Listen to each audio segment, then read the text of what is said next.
Kolkata rape और murder case में बवाल थमने का नाम नहीं ले रहा है, जिसमें रोज नए नए खुलासे हो रहे हैं। लेडी डॉक्टर के साथ दरिंदगी सिर्फ एक हादसा या वारदात? सीबीआई को आरजी अस्पताल से जुड़ी अहम लीड्स हासिल।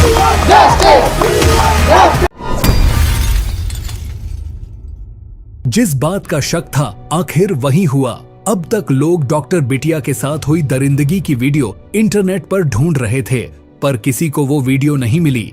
पर अभी अभी सीबीआई के दिल दहला देने वाले खुलासे के बाद सब दूध का दूध और पानी का पानी हो चुका है। इस वीडियो में हम आपको उस सच से वाकिफ कराएंगे जिसे देखकर आपके होश उड़ जाएंगे और आप ये सोचने पर मजबूर हो जाएंगे कि ये सच अब तक कैसे छुपा रहा। और आज आप इंसानियत का वो चेहरा देखेंगे जिसे आपने आज तक नहीं देखा होगा। अब तक आपने अपने जैसे लोग देखे होंगे जो इस खबर को देखकर भावुक हुए होंगे, जो ये खबर सुनकर एक रात सो नहीं सके होंगे। लेकिन आज की वीडियो देखकर आपको पता लगेगा कि लोग कितने घिनौने हो सकते हैं। ये सीबीआई का इतना बड़ा खुलासा है कि बड़े बड़े अधिकारियों की रातों की नींद उड़ चुकी है। आज की ये वीडियो देखने के बाद आपको कोई वीडियो देखने की जरूरत नहीं पड़ेगी।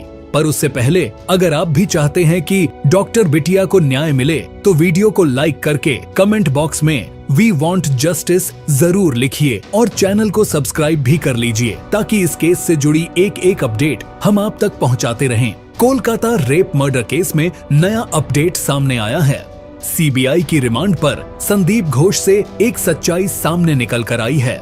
पॉलीग्राफ टेस्ट की central forensic science laboratory report में कहा गया है कि संदीप घोष ने जानबूझकर जांच करने वाले लोगों को कुछ अहम मुद्दों पर गुमराह करने की कोशिश की। जांच के दौरान डॉक्टर संदीप घोष का एलवीए और पॉलीग्राफी टेस्ट किया गया था। सेंट्रल फोरेंसिक साइंस लैबोरेटरी नई दिल्ली की रिपोर्ट के मुताबिक इस मामले से संबंधित कुछ अहम मुद्दों पर संदीप घोष का बयान भ्रामक पाया गया है। यह भी जानकारी सामने आई है कि संदीप घोष ने मामले में एफआईआर दर्ज कराने का इरादा नहीं किया था।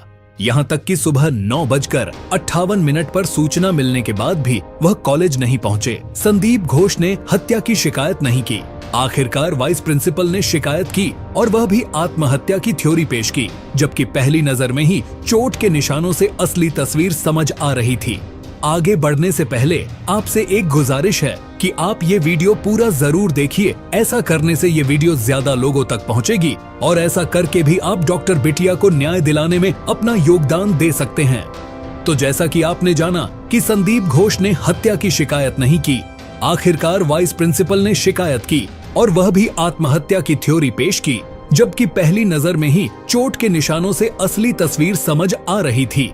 संदीप घोष ने वकील से सलाह लेने के बाद भी एफआईआर दर्ज कराने का इरादा नहीं किया। संदीप घोष सुबह 10:03 पर से अभिजीत मंडल के संपर्क में थे, लेकिन उन्होंने रेप की घटना को कमतर आंकने की कोशिश की, जिससे सबूत नष्ट हो गए। सीबीआई ने अपने रिमांड नोट में बताया है कि अभिजीत मंडल ने संजय रॉय और अन्य लोगों की स्क्रीनिंग में अन्य संभावित आरोपियों के साथ मिलकर आपराधिक साजिश रची और जांच की दिशा को भटकाने की कोशिश की। सीबीआई का कहना है कि आरोपी ने जानबूझकर अप्राकृतिक मौत का मामला दर्ज किया और जानबूझकर गलत तथ्य दर्ज किए। जांच एजेंसी का कहना है कि वह अस्पताल प्रशासन के साथ मिलीभगत कर रहा था। इस तरह आरोपी संजय रॉय को बचाने की कोशिश की गई। सीबीआई का दावा है कि आरोपी ने जानबूझकर एफआईआर दर्ज करने में देरी की, जबकि खबर सुबह 10:03 पर मिली थी और परिवार से 7:30 पर हरी झंडी मिलने के बाद भी एफआईआर रात 11:30 पर दर्ज की गई, जिससे करीब 14 घंटे की देरी हुई। अभिजीत मंडल ने साक्ष्यों और सैंपल्स को सील करने की प्रक्रिया का वीडियोग्राफी नहीं किया। उन्होंने जल्दबाजी में दाह संस्कार की अनुमति दे दी, जबकि परिवार ने दूसरे पोस्टमार्टम की मांग की थी। आरोपी अभिजीत मंडल ने अपराध के दिन पहने गए आरोपी के कपड़ों को बचाकर रखने में 2 दिन की देरी की। आगे हम एक बहुत बड़े खुलासे की बात करेंगे, लेकिन उससे पहले आप ये देखिए कि इंसान आज कहां पहुंच गया है। कोलकाता में डॉक्टर बिटिया की रेप के बाद हत्या कर दी गई। इस बर्बरता के खिलाफ पूरे देश में रोष है। डॉक्टर सड़कों पर हैं। डॉक्टर बिटिया का परिवार और पूरा देश भी न्याय की मांग कर रहा है। बॉलीवुड सेलेब्स हों, नेता हों या फिर आम आदमी, हम सभी यही चाहते हैं कि दोषियों को कड़ी से कड़ी सजा मिले। कुछ केस चर्चा में आ जाते हैं, कुछ को न्याय मिल जाता है, कुछ कोर्ट की तारीखों में सिमटे रह जाते हैं और कुछ रेप पीड़िता अपने साथ हुई दरिंदगी के बारे में बात करने से भी डरती हैं। बेशक आजादी के 78 साल बाद भी अगर महिलाएं खुद को आजाद और सुरक्षित महसूस नहीं कर पा रही हैं और हमें आए दिन इस तरह की खबरें सुनने को मिल रही हैं, तो यह एक बड़ा सवाल है। लेकिन क्या आप जानते हैं इससे भी ज्यादा अफसोस की बात क्या है? इससे भी ज्यादा अफसोस और शर्मिंदगी की बात यह है कि आज भी समाज में ऐसे लोग मौजूद हैं जो इस दरिंदगी का जिम्मेदार कभी महिला के छोटे कपड़ों को, कभी उसके घर से बाहर निकलने को, कभी पढ़ने लिखने को, तो कभी न जाने किस किस चीज को ठहरा देते हैं। कोलकाता केस में भी सोशल मीडिया पर कई ऐसे कमेंट्स आ रहे हैं जिन्हें पढ़कर शायद शर्म भी शर्मा जाए। निर्भया केस बेशक आपको याद ही होगा। उस केस के आरोपियों को फांसी की सजा हो चुकी है। यह और बात है कि दोषियों के वकील ने उस वक्त उन्हें बचाने और निर्भया व उसके परिवार को ही घटना का जिम्मेदार ठहराने में कोई कसर नहीं छोड़ी थी। लेकिन तब न्याय की जीत हुई थी। उस वक्त उन दोषियों में से एक ने यह बयान दिया था कि रेप के लिए पुरुष से ज्यादा महिला जिम्मेदार होती है। यकीन मानिए, इस स्टेटमेंट के बारे में सोचकर भी दिल में गुस्सा भर जाता है। कोलकाता में डॉक्टर बिटिया के साथ रेप हुआ, लेकिन जरा इस कमेंट को पढ़िए। ऐसी घटिया सोच के बारे में आप कुछ कहना चाहेंगे? शायद मेरे पास तो शब्द नहीं है। एक लड़की जिसके साथ उसके वर्क प्लेस पर इतनी बड़ी वारदात हो जाती है और ये यूजर कहता है वो इतनी भी सुंदर नहीं थी जो उसे इतना भाव दिया जा रहा है। मुझे नहीं पता कि उनको इस लड़की में क्या अच्छा लगा। इससे सीखने को मिलता है कि कम सुंदर देखने वाली लड़की को भी 10 लड़के मिल सकते हैं। मैं तो बस यही कहना चाहूंगा, थू है ऐसी सोच पर। किसी भी महिला के साथ इस तरह हुए हादसे की खबर आने के बाद एक बड़ा तबका पुरुषों के सपोर्ट में खड़ा हो जाता है। आखिर हो भी क्यों ना। हमारे देश में भले ही पूजा महिलाओं की होती हो, लेकिन हैं तो हम एक पुरुष प्रधान देश ही।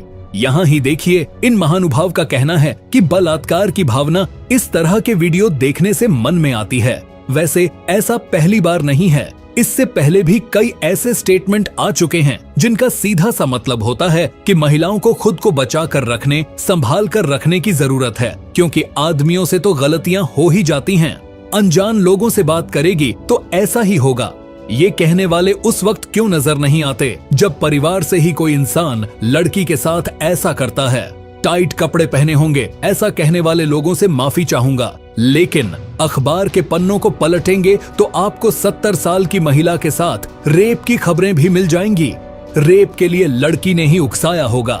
ये कहने वाले लोग तब कहां चले जाते हैं जब एक मासूम का रेप होता है, जहां एक तरफ पूरा देश इस हादसे से सकते में है, वहीं कुछ लोग ऐसे भी हैं जो सोशल मीडिया पर कोलकाता डॉक्टर के साथ हुई बर्बरता के वीडियो को सर्च कर रहे हैं। क्या वाकई ये लोग इंसान कहलाने के लायक हैं? इतना ही नहीं, एक सोशल मीडिया इन्फ्लुएंसर ने वीडियो बनाई है और इस वीडियो में तैयार होते हुए वह इस हादसे की बात कर रहे हैं। शायद चंद व्यूज के लिए सही गलत को ताक पर रख दिया गया है। हम एक जिम्मेदार क्राइम चैनल होने के नाते आपको वही चीजें बताते हैं जो सही होती है और जिससे किसी पीड़ित के केस पर बुरा असर नहीं पड़ता। आइए अब उस खुलासे की बात करते हैं। कोलकाता के आरजीकर मेडिकल कॉलेज में डॉक्टर बिटिया से रेप और मर्डर के मामले में सीबीआई ने बड़ा एक्शन ले लिया है। केंद्रीय जांच ब्यूरो ने मेडिकल कॉलेज के पूर्व प्रिंसिपल संदीप घोष और कोलकाता पुलिस के एसएचओ अभिजीत मंडल को अरेस्ट कर लिया है। इससे पहले डॉक्टर संदीप घोष को वित्तीय धोखाधड़ी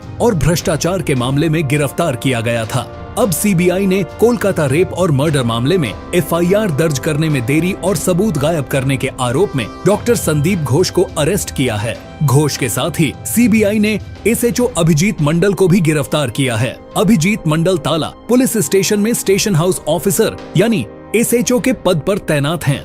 सूत्रों के अनुसार संदीप घोष और अभिजीत मंडल को सबूत नष्ट करने और जांच को गुमराह करने के आरोप में गिरफ्तार किया गया है। कोलकाता में महिला डॉक्टर के रेप और हत्या ने पूरे देश को झकझोर कर रख दिया है। पीड़िता की पोस्टमार्टम रिपोर्ट जब सामने आई थी तो उसमें पोस्टमार्टम करने वाले डॉक्टरों ने डॉक्टर बिटिया की मौत का कारण हाथ से गला घोंटना बताया था और मौत के तरीके को क्रूर हत्या बताया था। डॉक्टर बिटिया की पोस्टमार्टम रिपोर्ट में कहा गया था उसके प्राइवेट पार्ट में जबरदस्ती प्रवेश करने के चिकित्सीय साक्ष्य मिले हैं। रिपोर्ट में ये भी कहा गया था कि पीड़िता के प्राइवेट पार्ट में एक सफेद गाढ़ा चिपचिपा तरल पदार्थ पाया गया है जो सीमेन हो सकता है।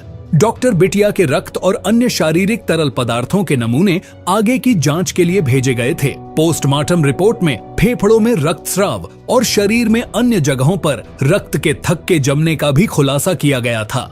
हालांकि उसके शरीर पर फ्रैक्चर का कोई निशान नहीं मिला था। इंडिया टीवी की रिपोर्ट के मुताबिक पीड़िता के पूरे शरीर पर चोट के निशान थे। दोनों गाल, गला, होंठ पर चोट, थायराइड क्षतिग्रस्त था। दुष्कर्म के बाद गला दबाकर हत्या की गई थी।